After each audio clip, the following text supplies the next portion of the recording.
नमस्कार साथियों, UPSC concepts में आपका हार्दिक स्वागत है। मैं हूं संदीप मानुधने और हम हैं पीटीज आईएएस एकेडमी।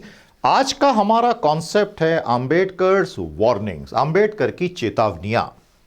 जब भारत स्वतंत्र हुआ और हमारी संविधान सभा ने 2.5 साल की मेहनत के बाद एक बड़ा खूबसूरत प्रोग्रेसिव कॉन्स्टिट्यूशन बनाकर इस देश के लोगों को दिया, तो हजारों सालों के हमारे इतिहास में वो एक बहुत बड़ा हिस्टोरिकल ब्रेक था, जहां सारे नागरिक अब एक हो गए थे, एक लेवल पर आ चुके थे। इन परिस्थितियों में संविधान बनाने वाली टीम में जिनका कंट्रीब्यूशन महत्वपूर्ण था, उस पंक्ति में अंबेडकर सबसे आगे थे। जो हमारा प्रियम्बल यानी उद्देशिका है, जिसमें हम बात करते हैं बहुत बड़े बड़े वैल्यूज की, अर्थात कि भाई हम भारत को एक sovereign socialist secular democratic Republic बनाएंगे और यहां जस्टिस, लिबर्टी, इक्वालिटी और फ्रेटर्निटी जैसे मूल्य होंगे।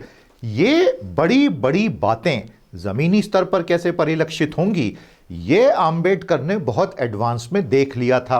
और ये तो आपको एग्जाम के लिए पूरा याद कर ही लेना चाहिए। जी हाँ, इनमें से 2 शब्द 76 में आए थे। शांत रहें, वो बात तो एक ही है, क्योंकि संविधान एंड टू एंड उस भावना से पहले दिन से ही प्रेरित था। दोस्तों, अंबेडकर ने उस वक्त एक बात कही थी कि संविधान अच्छा होगा या बुरा होगा, ये इस बात पर निर्भर करेगा कि संविधान को लागू करने वाले लोग आने वाले सालों में कैसा करेंगे।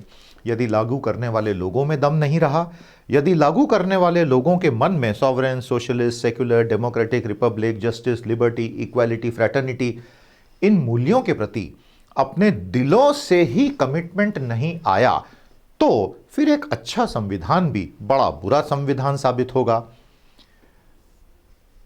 इससे पहले कि मैं अंबेडकर की 3 वार्निंग्स आप तक लाऊं, उसका पूरा बैकग्राउंड जरा आपको यहां बता दिया जाए। अंबेडकर ने अपने भाषणों में, और खास तौर पर जो उनका अंतिम भाषण था नवंबर 1949 में कॉन्स्टिट्यूएंट असेंबली में, जब संविधान फाइनली स्वीकृत हुआ था और 26 जनवरी 1950 को लागू हुआ था, भारतीय समाज के 2000 साल की सच्चाई पर डॉक्टर बाबा साहेब अंबेडकर ने 3-4 मूलभूत बातें बोली थी। उन्होंने ये कहा था, इसका मैं सारांश आपको दे रहा हूं, 5 मिनट का कॉन्सेप्ट है। उन्होंने ये कहा था कि ये हमारे लिए गर्व की बात है कि आज भारत, जहां ग्रेडेड हायरार्की का सिस्टम सदियों से चल रहा है, पॉलिटिकल डेमोक्रेसी अब बनने जा रहा है। 1 मैन 1 वोट, बहुत अच्छी बात है। लेकिन उन्होंने कहा था, मुझे जिस एक बात का बहुत डर है कि पॉलिटिकल डेमोक्रेसी तो संविधान से आ जाएगी, क्या सोशल डेमोक्रेसी आ पाएगी where everyone will be mutually equal? और अगर वो नहीं हुआ तो फ्रैटर्निटी कहां से आएगी? और अगर फ्रैटर्निटी नहीं आई, यानी बंधुत्व, भाईचारा, तो फिर लिबर्टी सच्चे अर्थों में कहां से आएगी? और वो सब नहीं हुआ तो इक्वालिटी कहां से आएगी? तो ये सब आपस में बंधे हुए कॉन्सेप्ट हैं, और इसलिए अब भारतीय समाज को अपनी ग्रेडेड हायरार्की को तोड़ने के लिए तैयार होना पड़ेगा। और यही उनकी वार्निंग्स के रूप में आगे उनके भाषण में आता है। यह एक ऐतिहासिक भाषण है। भारत सरकार की साइट पर कॉन्स्टिट्यूएंट असेंबली के डिबेट्स में यह आपको मिल जाएगा। यह पढ़ने लायक भाषण है, इसको आप जरूर एक बार पढ़िएगा। अंबेडकर ने संविधान स्वीकृत होते समय दिए अंतिम भाषण में 3 चेतावनियां दी। पहली चेतावनी यह थी कि संविधान में सब लोगों की शिकायतों को सुनने का प्रावधान कर दिया गया है, बशर्ते लोग अपनी बात सही ढंग से रखें और सरकार सही ढंग से सुने। यहां अंबेडकर का सबसे बड़ा इशारा गांधीवादी सत्याग्रह और नॉन कोऑपरेशन की तरफ था, क्योंकि अंबेडकर ने उन मेथड्स को रिजेक्ट कर दिया था। आप में से कईयों को सुन के आश्चर्य होगा कि गांधीवादी नॉन वायलेंस सत्याग्रह को अंबेडकर ने रिजेक्ट किया। उसका एक कारण था, उसका कारण था पूना पैक्ट। अंबेडकर दूध के जले थे, वो छाछ भी फूक फूक कर पी रहे थे।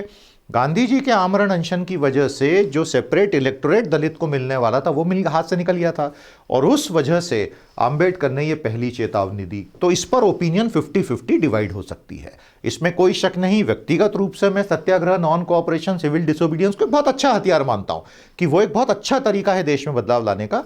अंबेडकर उसको रिजेक्ट करते थे, उनकी वार्निंग थी कि ऐसा मत करना। तो इस पर अपनी अपनी ओपिनियन हो सकती है। डोंट हीरो वर्शिप, उन्होंने बोला था कि भारतीय समाज की आदत बनी हुई है सदियों से, हम किसी एक इंसान को, हाड़ मांस के पुतले को भगवान मान लेते हैं, उसके बाद वो हमारा मिसयूज भी कर सकता है। इसलिए भारत के लोगों को किसी भी नेता को भगवान नहीं बनाना है।